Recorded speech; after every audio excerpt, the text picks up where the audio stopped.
I am at 6:30. Okay. Okay. Oh. Okay. Okay, I'd like to call to order the March 21st, 2022 North Scott School Board meeting. Please stand for the Pledge of Allegiance.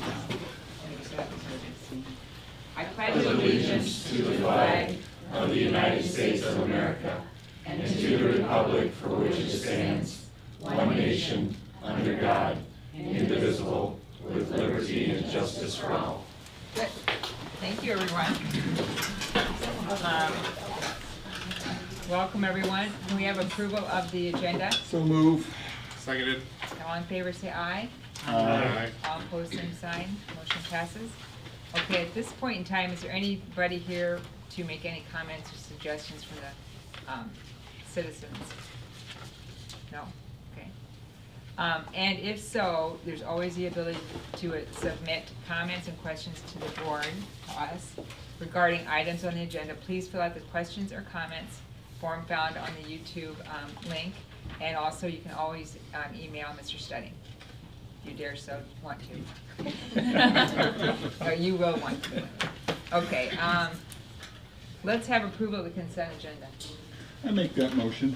Seconded. Okay, all in favor say aye. Aye. All opposed, same sign. Motion passes. Let's move on to the bills. Thanks. Jill? This evening I have $825,097 worth of bills presented for approval for payment. Included in those, I've highlighted a payment to Brad Deary for $24,806. That's for a 2020 Jeep Compass to add to part of our district vehicle fleet. There's a payment to Bi-State Lighting for $3,120 for district tree trimming, and a payment to Full Compass for $4,504 for auditorium live stream equipment. Thanks, Jill. Any questions or comments for Jill? Anyone? Make a motion to pay the bills. Second. All in favor say aye. Aye. All opposed, same sign. Motion passes. Anyone think of a question? No? Okay. Then let's. What? Jeep Compass, what are we Oh, using? yeah, go ahead, Tom. It was It's just a different we just car couldn't get than we we couldn't get a normally- minivan, Okay. and we were staying under that price range, so it's just hard to buy a vehicle now. And so I said, well, we don't have to go with a minivan because there's a lot of times we send two teachers or two of us go Yeah. someplace. So it could be a car, it could be anything else. That's the reason. Yeah, Just that's great. being able to try to shop around and find something. Just, Yeah, yeah, you got it something we suited. That was before, so within that's- what we Yeah. consider a decent price Yeah. range too. Good question. Okay, let's move on to recognitions, and there's a lot of folks to congratulate. Yeah, a lot of our honor band orchestra. So we have the Southeast Iowa Bandmasters Honor Roll Band, or Honor Band, Maya Kelsey, Nathan Anderson, Zach McMahon. Zach was also selected the All Iowa 8th Grade Honor Band representing the junior high at the state level in May. The SEBA Jazz Band Festival, Zach Band was recognized for the outstanding soloist of the junior high class. The Cole College Junior High Band, Charlotte Madden, Addie Allen, Ben Lytle, Lincoln, is it Pete Fish? Did I say it right? Pettifish. Pettifish, thank you. Zach McMahon, they were all recognized for that. And then the ISTA Honors Orchestra for state junior high, we have Bren Raddick, cello for first year, 8th grade. Lena Owen, violin, first year, 8th grade. And Ryan Squires, violin, first year, 8th grade. Just a reminder, orchestra, we don't start till 7th grade for any band or orchestra. And really choir, so it's quite an honor for our kids to be already stepping up that quickly. Stephanie Banky, bass, first year, high school. And those are our recognitions for this evening. Thanks, Joe. Congratulations to everyone. Those are commendable. Let's move on to committee reports, and Joe, you're going to talk about the communications Well, the committee. communication was in there from the last time. Of course, we had a meeting tonight, getting an update on all the different communication initiatives we have going on, everything from the new website. We'll have the board docs will be coming in to run our board meetings, but also be able to have searchable board files. I do need to know from board members for Chromebooks. I know many of you use your own computer. But the iPads we gave you a few years ago, if you have one, those are obsolete. We don't even have them in the district. They won't. So you don't have to give them back? We've already gotten rid of all those out. Oh. But if you need a Chromebook, the can't new charge it. system will be much easier for you to use, and so we'll get you a Chromebook. Just let Trina know. Okay, thank you. Anything else on that? No. No, I'm good. that's all you want to talk about. Reports, administrative updates, but you guys have been gone. Welcome back from spring break. Yeah. So they asked if they should come tonight since there was only I one know. meeting, but there were written reports, and so it looks like everybody's here, I can see. You Because when you turn say, well, around. if you have a conflict, don't change it, they all change, probably if they had a conflict and some especially. thanks, guys. so- Thank you. Yeah. So they are here. Yeah, it's really Well, nice of do you guys. want to highlight something in your building, even though? It's because you wanted to see us, right? Or why don't you tell us what you did for spring break? I'd like to know that. Yeah. Tim, what'd you do for spring break? Went down to Florida. It wasn't warm like we anticipated, but I'm glad I brought a jacket. Wasn't? How about you, Shane? Went to a national park in Arkansas. Hot Oh, Springs. Oh, yeah, nice. hiking, I bet. Yep. Yep. Who's beside you? Oh, John. John? I worked because I'm leaving in 2 weeks to, Tor's getting married on April 10th, so. What? Oh. Oh, congratulations. Yeah, thank you very much. In Arizona? Very excited, yep. Oh, Yeah. that's cool. I had a staycation. I got Bernie? to spend a lot of time with my kids, which was great.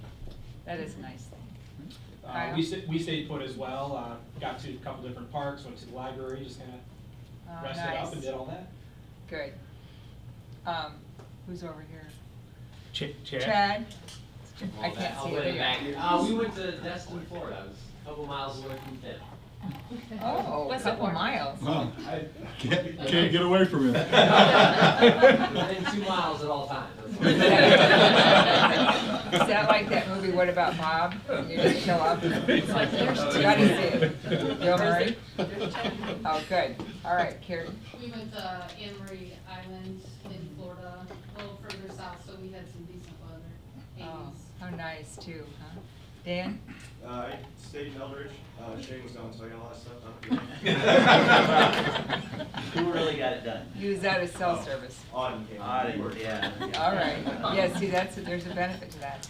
Erin? We didn't do much. We did go to Coralville for a couple of nights and stayed at a hotel with Ryan, and we went in the pool and rode the carousel at the mall. So we got really crazy one night. Went to Trader Joe's. It was full of excitement this spring break. Good, I know. Heather? Went to Puerto Rico. So it was definitely You did? warm weather. Yeah. Nice. It was good weather, I bet. I know we had spring break, and they have the reports in there, but a lot of hiring going on, a lot of trying to track candidates, keep people in our district, so there is a lot of work. Yeah. Already gearing up for next year. Once we get after spring break, yes, we're finishing out this year, but a lot of the work the principals do, this is all about next year, so. Yeah, too. of course. So Well, a lot of welcome work back, there. and I'm glad you had a break. You deserve it. So, Kyle, you have a Grissom report. I had to start walking down because I could keep more of the seat. Too. Oh, okay. Virgil Grissom. On the board here.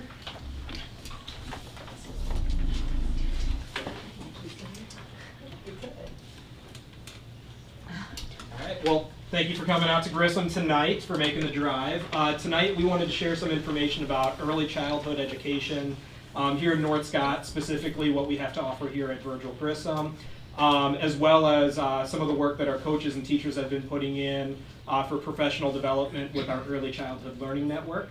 With me tonight, I've got Elise Pitts, our instructional coach, and Tara James, our pre-K teacher. So just to kind of jump into it here, when we're talking about early childhood, oftentimes, we're thinking kindergarten, but before that, we've got some of those stepping stones before. We've got 4-year-old preschool, and we have our pre-K program. And one of the unique things for us out at Grissom is we are able to house both of these programs in our building up until kindergarten.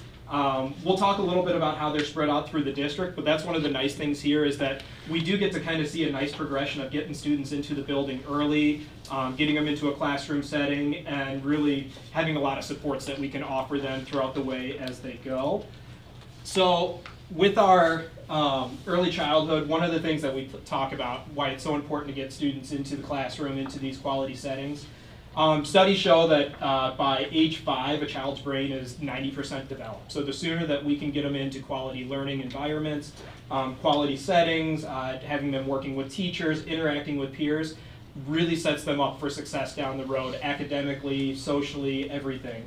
Young children exposed to high quality settings exhibit better language and math, cognitive, social skills, better relationships with classmates, than children do in lower quality settings. And so it's exciting for us here in North Scott to have so many opportunities that we can get students into our buildings, to be working with them, working with community partners as well, to be servicing our students here. So with our 4-year-old preschool program, here at Grissom, we are one of the 3 sites that house that. So Neil Armstrong and Ed White also house our 4-year-old preschool. That's offered Tuesday through Thursday, and they're half-day programs. So out here at Grissom, we just have the morning session out here. Ed White and Armstrong, they're able to offer both morning and afternoon sessions. This is part of the statewide voluntary preschool program, and over 26,000 students in the state take part in this. So of the 333 school districts, 321 of them in the state participate in that. So it's a great program for us to continue to utilize to get students in.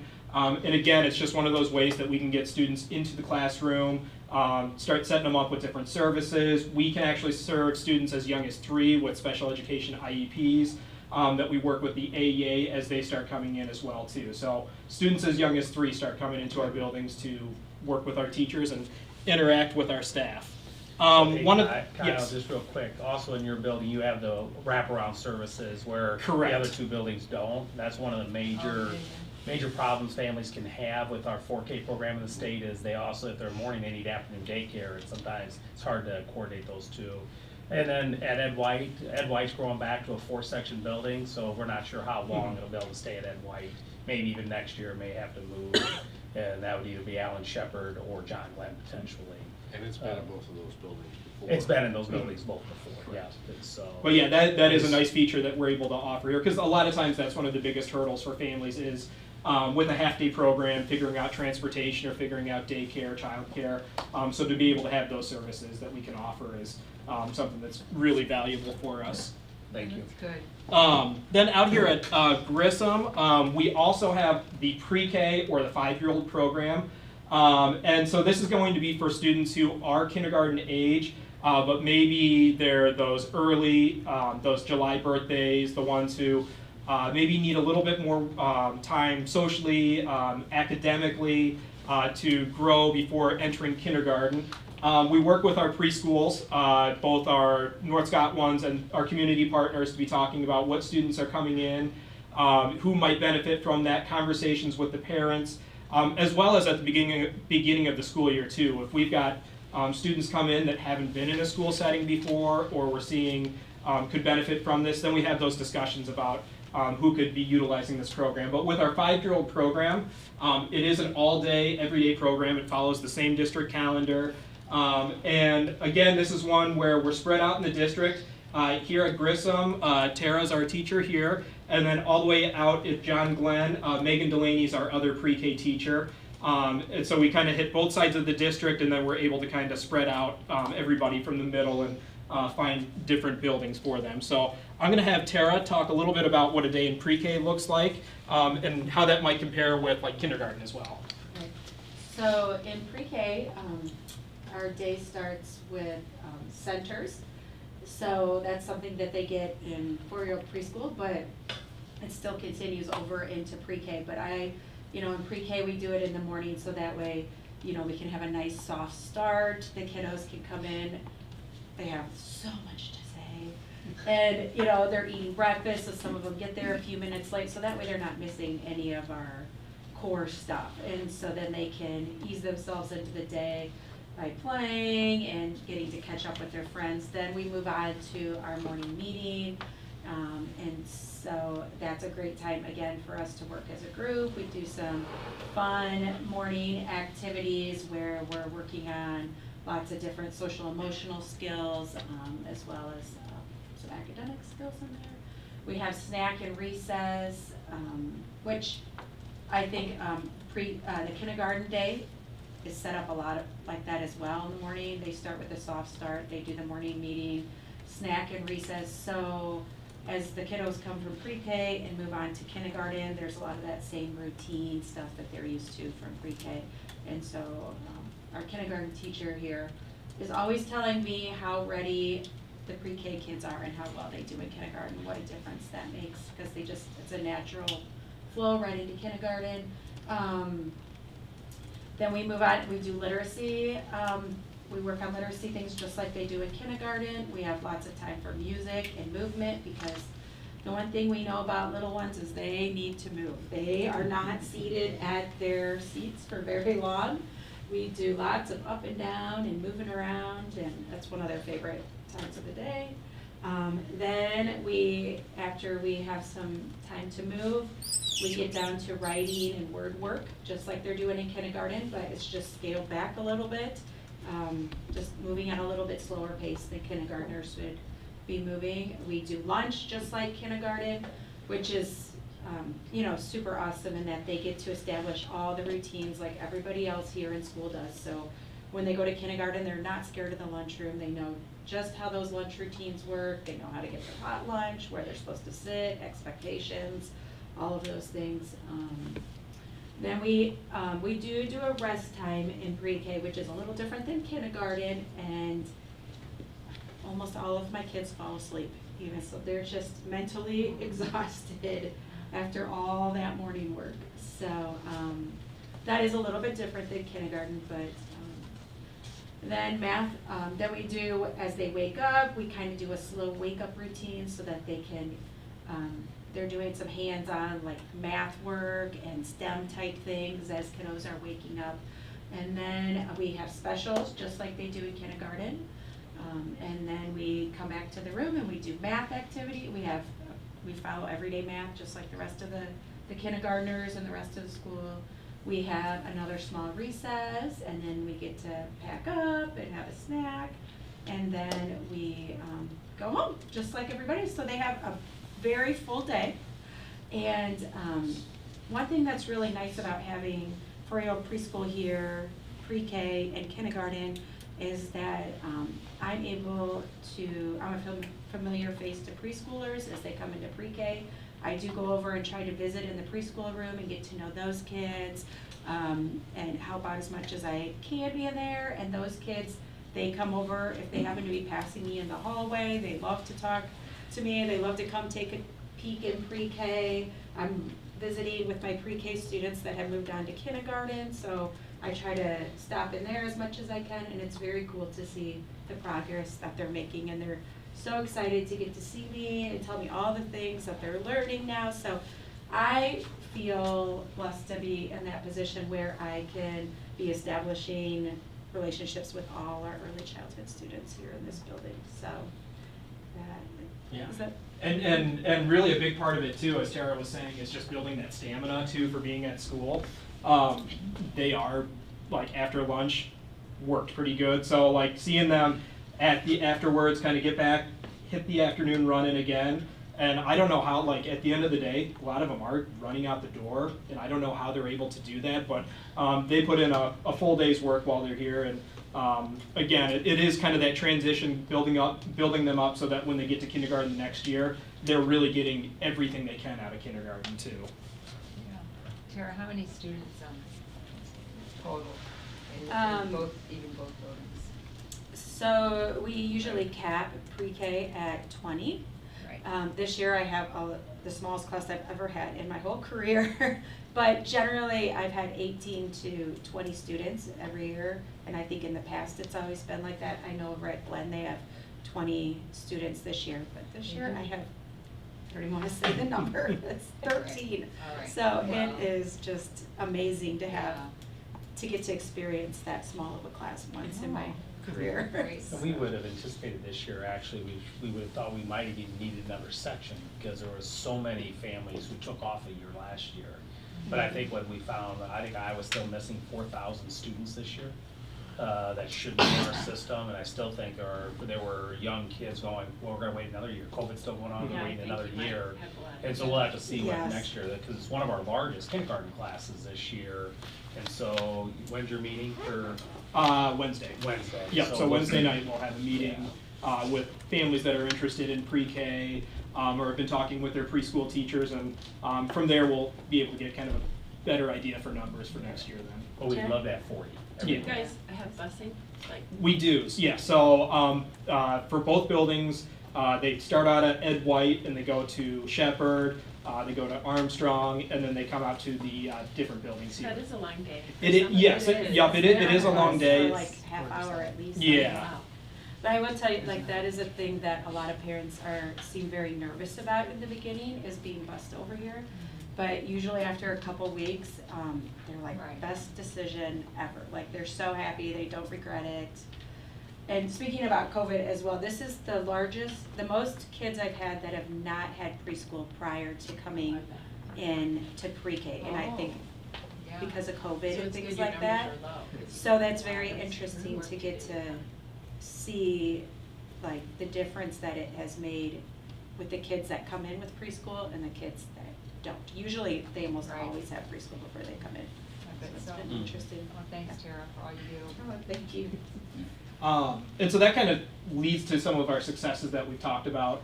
For our parents, having lots of different choices within our district, both where they can send their kids to preschool, whether it's one of our 3 buildings here. We do also partner with Children's Choice and Eldridge Preschool with the 4-year-old program, with some of the programming there. But then also having opportunities if they have a kid who they're thinking maybe would benefit from a little bit more instruction before going on to kindergarten, having the options for pre-K as well. And then equity for kids, one of the things that Elise will talk about is all of our early childhood teachers have really been working together a lot this year with, they call it the Early Childhood Learning Network, where the instruction that they're receiving, the things that they're doing, how we're approaching, our instruction is consistent throughout the district, and it's high quality too. For those students that we're talking about, from Tara's class or even our preschoolers that do go into kindergarten, it makes kindergarten more rigorous because they're not spending the first couple months of kindergarten learning routines or learning how to be at school and do all those things. They're coming in ready to hit the ground running and do some learning there. And then again, we've got more data on those students as they're coming to us. In a couple weeks, we'll start talking about transition meetings to all of our different buildings, all of our different kindergarten sections, pre-K sections, so that we can be sharing, where Billy's going next year, hey, these are the things he's doing well, here's what we're going to be working on, answer questions about him and have everybody be connected. And then it also just gives our nurses a head start on all that background that we want to have for just their immunization records and dental visits, getting vision screened. And again, it's just one of those benefits to getting students in the buildings early.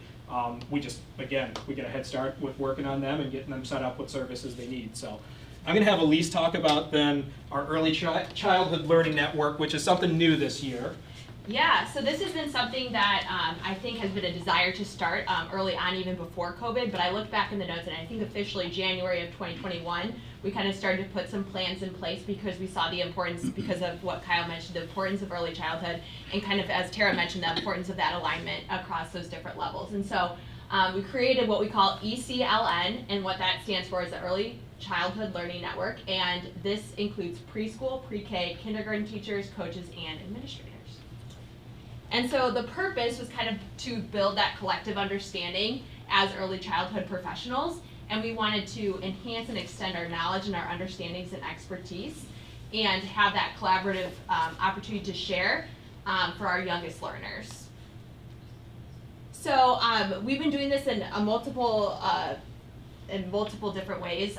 So one of the first ways is during our professional development days. We meet as a team all together, and they have kind of a focus area. We also have been sending out videos and reflection questions for teachers to talk through during their PLCs or their learning, professional learning communities. And so we actually have our teacher leaders and other volunteers that record themselves to show kind of best practices in early childhood. And then teachers talk about those videos and kind of reflect on what shifts they can make in their instruction to once again kind of help with that alignment and help put into place those like best practices.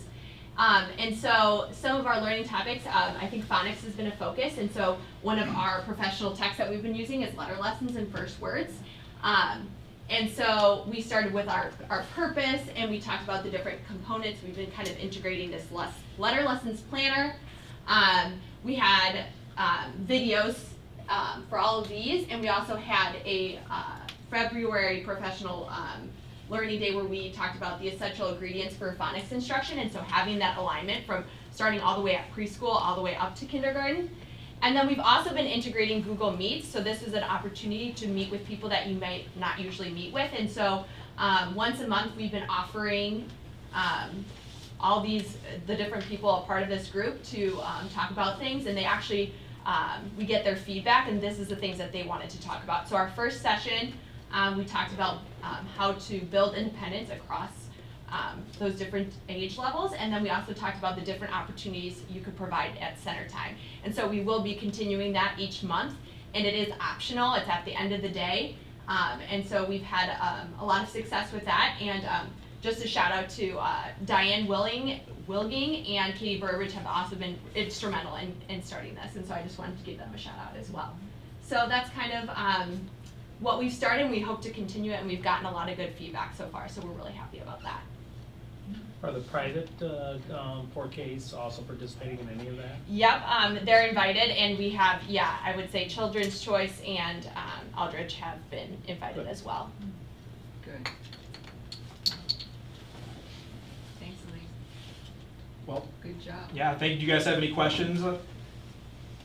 Any questions you guys have? Comments? I think it's Thank you for a all. great program. You're doing a great job. Yeah, it really is. Because this learning topics will evolve, you know, I'm sure it's just a springboard into many things. So. Definitely, yep. Thanks for doing that. I do have one question. Kind of, Oh, yeah. Joe may have answered it a little bit earlier. So if there's a need to have more like pre-K for like 5-year-olds, we would open up another section. We would have. We anticipated last year. We normally cap it. In fact, in the past, it's usually Pleasant Valley families are on a waiting list. They would love for us to be able to come because we're one of the only districts that offer the 5K. And so normally we're turning other people who are only going to come for 1 year. They want their child to have it, just not available in their district. So it's unusual that we're just not full. We normally we go to 18 and we try to keep 2 slots, 4 slots. For the beginning of the Sometimes school we year, push it to 2 slots in case we get a special ed student that really needs it. And so you don't want to be totally full for that. So we try to do that. But this was an odd year. And typically we would be at 38 to 40 every year. Right. So if there's a North Scott family that their child probably needs to go to pre-K for 5-year-olds, we would have a spot for them. We wouldn't turn them away. We've never not had it. I don't know if I shouldn't say that. If we turn down our own family, not since I've been here, No, so where it gets tricky sometimes is having the 2 outer locations is sometimes, as we were talking about, that long bus ride can be a hurdle for them.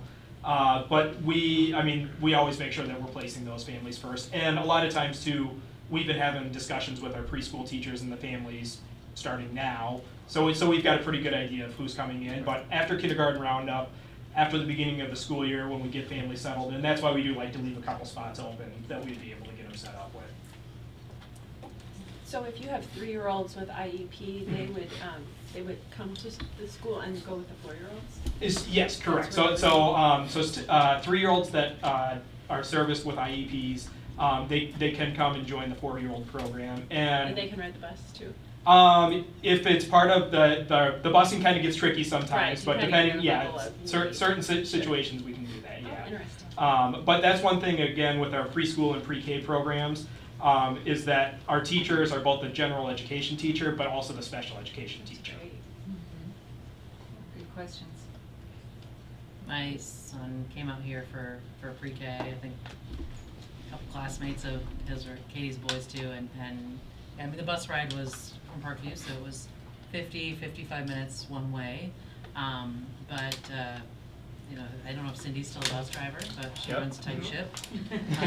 And it's also, she has the 6th graders helping so there's also a little bit of leadership, mentorship going on there even at the busing level. So he had a great experience out here. It's a great offering, I think, that we have for parents, and yeah, they were more than ready for kindergarten. So. And one of the nice things with the busing too is that starting this year, the newest buses that we've been getting that come with the seat belts, Luann, she said you guys get those ones, first because you've got the little guys riding on there. So, so our buses that are going out to the pre-K programs are the ones that have the harnesses too, which I know it puts a lot of parents at ease too for that Say trip. about the seat too. Yeah. Yeah, it keeps them there. Again, as we were talking about, it's a lot of new experiences for the students, and the bus ride is one of them, so, yeah. That's right, it's for safety. It's for safety.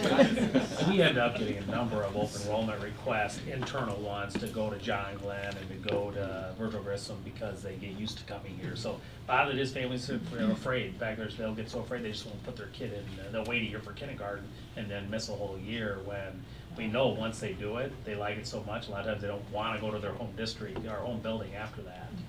And so it's just getting families over the fear. It's also gives them a good impression of the first year of school, right? I mean, some of the, yeah, he definitely remembers the, 2 teachers or the teacher and a couple of aides that he had, so. Yeah, they remember him. Yeah. No, I'm kidding. No, thanks for bringing that up, Molly, that you had that experience. Okay, anything else? Thank you. Luann? Thank you. Yeah, thank you very much. Thanks for coming out. It's a really neat program, all of them are neat programs. Thank you. Thank you. Proud to offer it. Okay, old business, we don't have any. And new business, let's go on to the 2022-23 school district budget. And that will be Jill? Jill's gonna do that one. Just a few highlights. Included in the board packet is the fiscal year 23 budget. It's the same information that we reviewed at the work session, but just some high-level highlights. It does include the 2.5% supplemental state aid and the $5 in equity funding. It is at a tax rate of $11.47 per $1,000 of taxable valuation. In the prior year, that was at $11.64, so down just a little bit. District-wide revenues are at $48.8 million, and the expenditures are at $48.1 million. And the general fund maximum authorized budget and unspent authorized budget are estimated to be at $46 million and $7.4 million respectively. This evening, all I'm asking for is board approval to publish the budget, and then we'll have a public hearing at our next board meeting, April 11th. I don't have a question. So, I make this that is just- motion. Okay. Seconded. All in favor, say aye. Aye. All opposed, same sign. Motion passes, and thanks for that training you gave us too, Jill. It's very helpful, very helpful. Kind of got into a tongue twister there. I know, that was our. Okay, any other comments for Joe? Anyone? Okay, the second thing is resurfacing of the tennis court timeline. Yep, we're going to bid out to resurface the tennis courts. We're looking at March 22nd, specs sent out for bidders. April 5th, we'll be opening the bids, and April 11th, approving the bids at the board meeting. So just looking for approval for the timeline. Do they need it?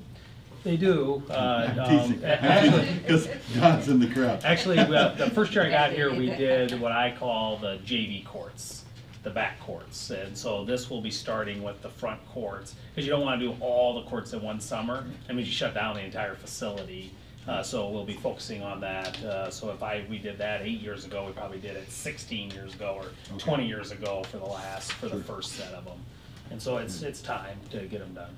So what does the resurfacing involve, Joe? Is it just putting the sealer on and? Well, they'll fill the cracks and they'll put a layer on top. Layer. There's a floating surface they put under some of the cracks. I think going underneath the net, it's where the two come together. They put a floating surface under that. And this is Andy's so, gonna do this. Andy does himself. this, yeah. Andy handles the bid process for this. So it's probably the same company that always does it for us. They do the track, and all those things. There's not a whole lot of people bidding on these kind of projects. They're specialized. We have 3. All right, motion, anyone? I make a motion to approve the resurfacing of the tennis courts. Second. All in favor, say aye.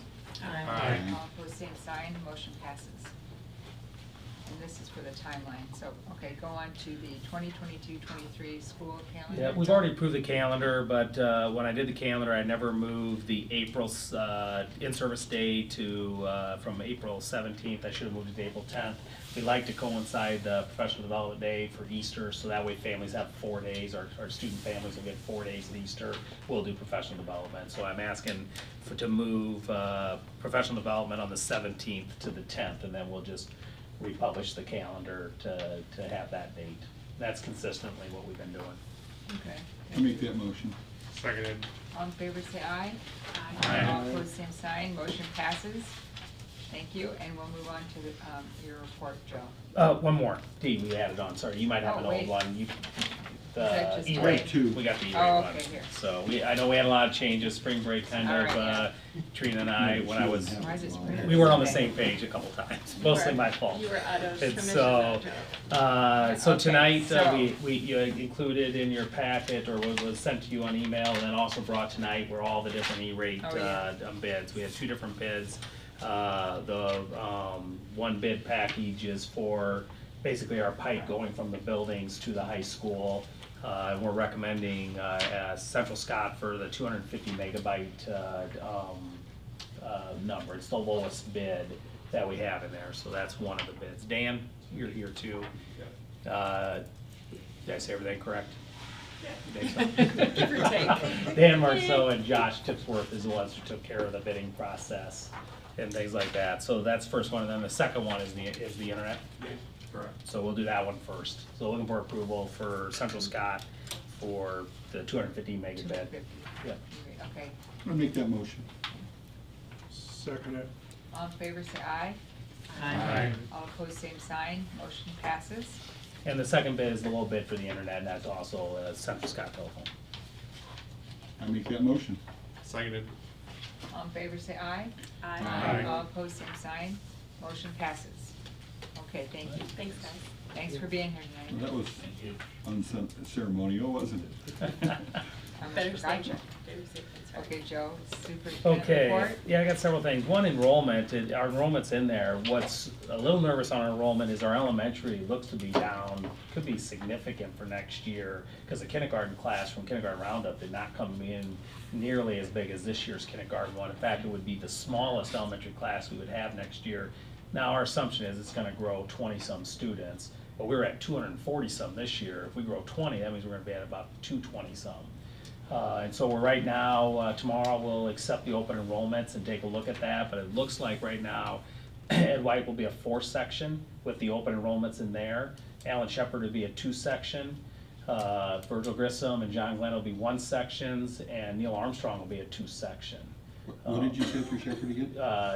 Shepard will be a 2. Yeah, we're Shepherd down. and Neil Armstrong are going down sections? Or was Neil John Glenn Armstrong- goes down 1 section, Oh. Alan Shepard goes down 1 section, but Ed Ed White White goes up grows Okay. a section. We don't really have to transfer, it's the open enrollments is all that, we'll just go to Ed White so that we have a Fill out balance of those about forms. 22 kids per class. You're talking about kindergarten? Kindergarten, I'm talking about kindergarten for next year. So Yeah. Armstrong has 2 this year, Glenn and Grissom both have 1. 1, yep, And Shepherd's going from 3 3 to to 2, 2, yeah. and White's staying at 4. and Ed White will stay at 4. Oh, Yeah, I okay. guess. Oh, And okay, yeah. John Glenn's losing a 6th grade, so Oh, John so Glenn's they're I'm losing a sorry, section John of Glenn's losing a kids. section Okay. of kids again. And that's so- been happening we'll 5 have just years. 1 left, right? 6th grade next year will be the last Yeah, 2 yeah, sections, 6th or grade will 5th be and last. 6th? So, We're losing a 5th next year, so we'll only have 6. Only have 6th 6th will grade. be 6th grade will be the last one. Now, we anticipate that growing back, just Yeah. because Donahue has a development going in, and then south of Lincoln Gonna of be developments John there, Glenn. so.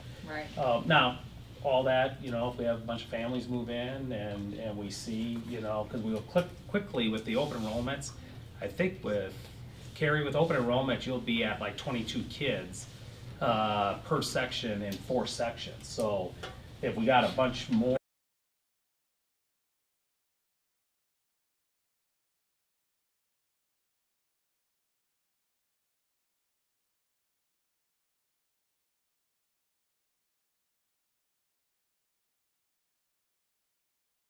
most of our open enrollments are from Davenport, and some have siblings already, so we don't move siblings. Sure. And as I've said all along, it's harder to add a section at Glenn and Grissom because you need that full section. Yeah. Whereas it's a lot easier to add at the inner schools a section because you may be all the way almost there, or, like at Shepherd, which is down a section, if we get some extras, you would just balance it with 2 others, so that's always the struggle. Yeah, and I know our offices have been out beating the bushes to make sure we can find them all. Of course, you don't know families who are brand new and nobody else knows them yet either, but, Right.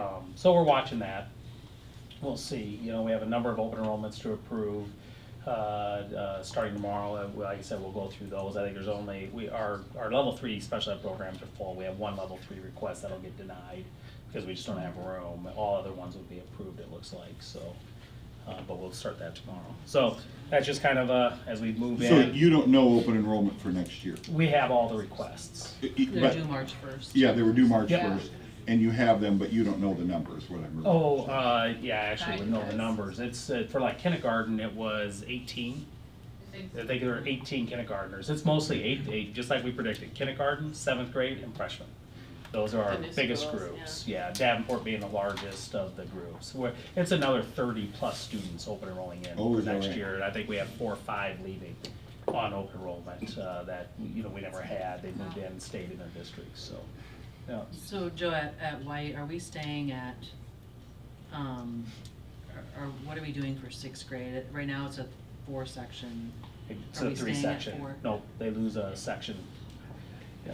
Right, So when we hired the math interventionist, and there were some retirements and yeah. movements, that's kind of helped us. That's helping. We're hiring elementary teachers, but we will be down, as of now, today, was it 3 total sections at the elementary level? I think it's 3, we're down 3 Glenn sections loses next one. year. So one at Glenn loses Shepherd. one, Shepherd Shepherd loses loses one, and Ed White stayed neutral, and did you lose one? Because your kindergarten's only, Right, so, and they lost yeah. one, so we lost 3 sections worth of But all Armstrong's going teachers. down to, We 2. were at 2. But that, We stayed typically they 2. go every other year, 2, But 3, 2, 3. every other year, Oh, normally you would we do 3. rotate, yeah. Yeah, but they're not next year, so it'll be a 2-2 for them. That's where, what I mentioned earlier, we have to really look to see whether Ed White will be able to have the 5-year-old program, or the 4K program. And then so we're. Shepherd will have an opening. Alan Shepherd will. Now, they're still pretty full, remember, just because we have other programs. The building that probably has the most amount of space is John Glenn, but then you start losing kids because, again, it's getting the families over the fear of taking a bus and going Right. out there, even though it's, And that might be it's helpful. not as far as here, but it's still, that's the downside if you move it out of the center. That's why it was brought into the center, was to increase the size and the numbers. So if we move back out, we know the battle. We've already done that once. And so we have to look at that. We have not met administratively to really talk about, well, what is it? Can we hold on one more year for Ed White? Should we make that move now? We're in the process of doing that. so White will, the only 4 sections in White will be kindergarten. First, kindergarten first next year. Kindergarten first, okay. Yeah. Okay, so that went up, 1st grade is gonna go up a section. Yep. Yep. Okay. Yep. So Okay. the overall theme is we need more kindergartners. We'd love to see Yeah. more kindergartners because we'd rather add a section someplace versus what we're doing right now. Right now, we have some room, but again, if a bunch of them showed up, then we would have issues. And this is not a hiring market to wait till August. We'd rather know that Yeah, now, I but it's know. too far away to gamble and, Hire one. and hiring then one set now one, that yeah. we're that far away. I have a granddaughter, kindergartner. Good job, Yeah. John. You're helping the cause.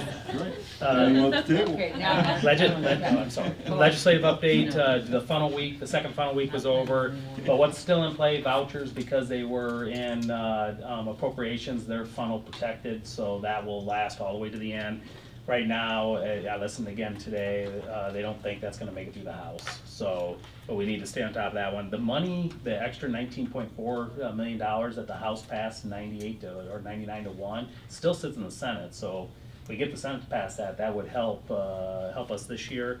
There's a number of teacher bills, they're doing everything they can to help us get more teachers, and still hold us high standards up. And so there's a number of them, and there's still some transparency bills out there. That's kind of what's out there for education the rest of this session. So we'll just have to see what happens. Negotiations begin this week, tomorrow.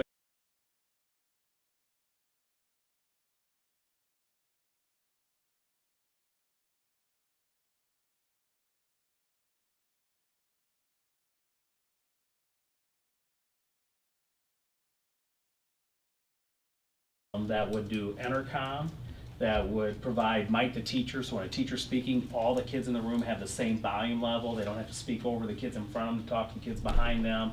They've also added a panic situation where a teacher can press that mic on both sides. That would turn the camera on. The camera wouldn't be running until they did that, unless they chose to.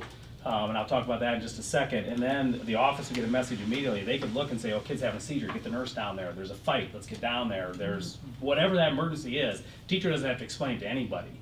The office could see it. That would be the purpose of having that camera. Right. Now, we already have a number of teachers who choose to record themselves for coaching cycles. We have a student with cancer or some reason they couldn't be there, so they're already recording themselves on devices. So having a device like that would give them that option. We would not record every classroom Or require it in any means. And I know, newspapers don't get to tell the whole story, right? So they write articles and they write headlines, and it leads this impression. We got a letter from a retired teacher that said, I can't believe you're doing this, you're gonna drive people out. Our intent would never be to have a camera and let anybody watch people teach and record them. So we're not gonna live stream our classroom. That's not. But we already have teachers who do record themselves for a variety of reasons. Right. And they feel more comfortable instead of remaking that lesson up for the child, they want the child to participate right away. Someday it may get to that, but that's not what the intent of the system is. And that system can be purchased in multiple stages. We could buy the whole system now and put the cameras in. In April 6th, I think it was, Chad and I think Stephanie might be going, we're gonna go to Marshalltown. Marshalltown just finished up their install of the system because we wanna see it. Right. But right now, Alan Shepard needs an intercom system. They have, Chad, what was it, four speakers in your, One speaker in the hallway. it's amazing the lack of speakers in that building. You wouldn't even, they have the original system. They need, the junior high is the next building that just is, we struggle with just dead zones, and it becomes a safety issue. So, again, the intent was not to put cameras in as a transparency issue. We're gonna record every teacher and that's not the intent. Could a teacher want to record themselves with it? Absolutely. Could it be for safety? Absolutely. I mean, we've been looking for years, how can you have a notification system that can happen sooner than it does? And so, We're really doing this for safety.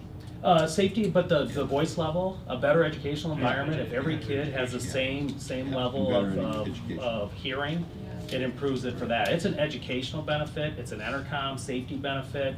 It just happens to also have a feature that gives a camera that we already have cameras in a lot of our rooms. COVID, that was one of the things that we learned from COVID is we can stream and kids can participate from home when they're under certain circumstances. Right. But the teacher has to feel comfortable with it. We're not gonna force somebody to do something they don't feel comfortable with. And like you said, we're not doing it to get. We're not doing it to educators film every out room and or record every requiring classroom. That's not our doing evaluations intent. from them or. And we're purely in a fact-finding goal right Correct. now. We're not even. We haven't even made a decision.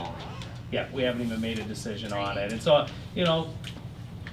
again, the paper doesn't get the opportunity to tell everything that we know. They get to tell what they see and they report out what they see. Their intent wasn't to cause us problems, I'm sure, but when you see a headline that based off of stuff happening at the state level, people get nervous. That was not the intent, and nor would we do that. So Right. I just wanted to make sure and clarify that, because I got a couple things. I'm sure you guys got a few people going, what are you guys doing? You're gonna teach people out of the profession? No. No, I would just say, I hope our administrators will take the time to talk to their staff, what the whole intent is, because I did talk to staff members that asked what the hell is going on here. And, I talked to them about the miking up, and I think that's twofold. I know we had James Simmons who had a voice issue teaching industrial tech, and we actually put a microphone system in his room so he could be wired, so the kids could listen to it, and that's with all the band saws and stuff going on. So, and I will tell you that when I was over in Illinois, they had the mask mandate. They mic'd up their elementary teachers so that the elementary kids could at least hear them through the mask. I didn't know how she was going to do phonics with a mask on, but she was doing the best she could with a mask on. At least she had. Yeah, thanks, Frank. And that's what drove us, is we had teachers who purchased their own Bluetooth speakers in their classrooms because of COVID and masks, and then other teachers were like, ooh, this is really good. Yeah. And then we also had the intercom issues that John and Chad both have been talking about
And set the exact time, it'll be after the start of the day. Obviously, it's quite the trip to Marshalltown and back, Yeah, just no, to there- walk I through a don't think there's building. any- No, But it's, it said that, Yeah, which no. also contributed to the Oh, I know, way I we're, know. you know. Yeah, And, no. you know, that wasn't, I don't think that, it was at the forum at Long Grove and Yeah. it wasn't recorded, so it's difficult to go back.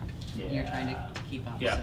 yeah, it's, Yeah, thanks. But Molly, anything for would be bringing for it up. just for, if that's the technology that the staff feels is best for their classroom, that's what we're doing. Yeah. Right. It's not for external use or external viewing. correct, yep. And I've, during COVID, when somebody was in a quarantine, I, you know, witnessed them, you know, being able to see their math class, and it's just, it's a great, one of the, I guess, benefits that came out of COVID. Yep. Yes, yeah, very good.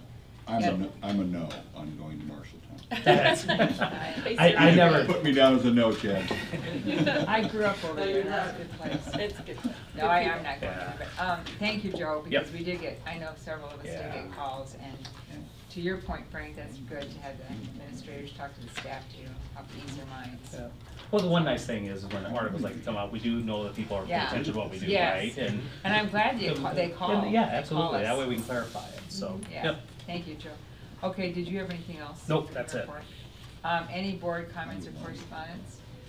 I'm just gonna mention, Frank and I went to the legislative forum Saturday. Yes.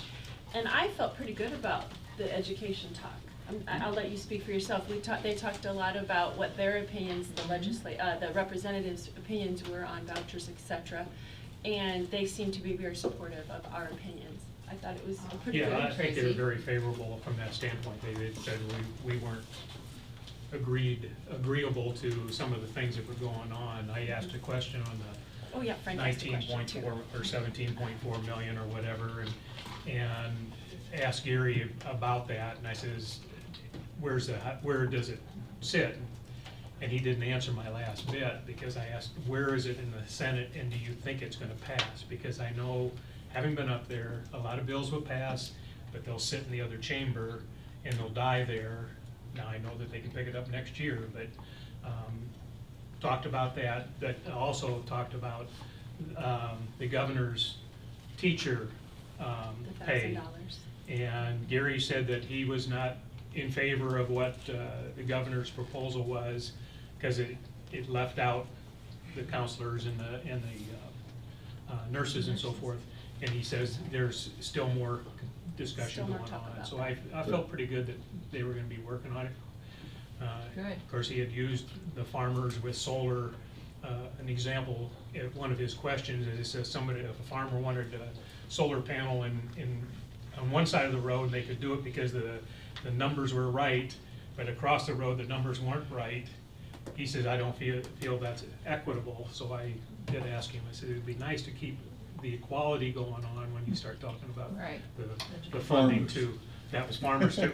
So I'm just saying, Right. yeah, I would agree with Tracy, it was favorable. Thanks for going, both of you. and Yeah, thank giving you. that report. And I have to say, it was well attended. Mhm. Josh was there, I would say Yeah, 100, Josh. Yeah, easily. at least right around 100 people, if not more. Wow, And great. six elected officials, I heard. Yeah, all representatives, no senators. senators. Oh, no senators. Yeah, which was disappointing. Oh. Well, yeah, thanks again for going. And we did all go to there was a town hall meeting at Long Grove, the city of Long Grove. So thanks everybody for going to that. I don't know if anybody has any comments they want to make on that. Well, they did say something about looking at a housing addition. I know it's Grunwald's, but I think they were talking about bigger lots. Mhm. When that gets going, and they were saying they were looking at a 5-year plan, so. Yeah, And that was in the paper, so didn't say any details. it's true. Good, Frank. Anybody else? Tracy and I came out here, was it, since our last meeting, right? Yeah, Yeah, gosh, it it was. seems Right like in a million years ago. Oh, yeah. Did some observations with Michelle, Ralph, and Bernie, you were there too. Just wanted to thank you for setting that up, and just was saw some wonderful, yeah. really great things, you know, going on with I think we got to observe 3 kids, so feeling great about the instructions and getting, knowing that they're learning and their progression and just the what I wanna say, that getting creative, the staff gets so creative on how they can help each kid. So, Yeah. thanks for setting that up, and it's Thanks for always good thinking about to see the classroom in action. it proves the point that we don't want it off the shelf, do we, the learning, so, yeah, thanks for bringing that, Molly, good. Anybody else, any other comments? I would say, since you brought up the governor, the governor gave $1,000. The way that it was dished out is the way that, we dispensed it. I think we had 42 teachers who didn't qualify, obviously no hourly, no administrators, they weren't even included in that. I would remind people that, and our staff hasn't done this, I've seen other emails and stuff go around as, oh, look at our board really respects us, they're giving us the same thing. Us giving that money out had nothing to do with us, we gave it out. Remember, a year ago, the board approved for all staff money out of ESSER money, right? And so whether we were able to end up doing it, right now our ESSER money's going towards math interventionists and reading interventionists and things like that, does not reflect any of this board, I'm speaking for the board myself, our belief in the value difference of any teacher in our district. We did a program that the governor did, right? The governor did that came from the state. We were just the pass-through is all we were.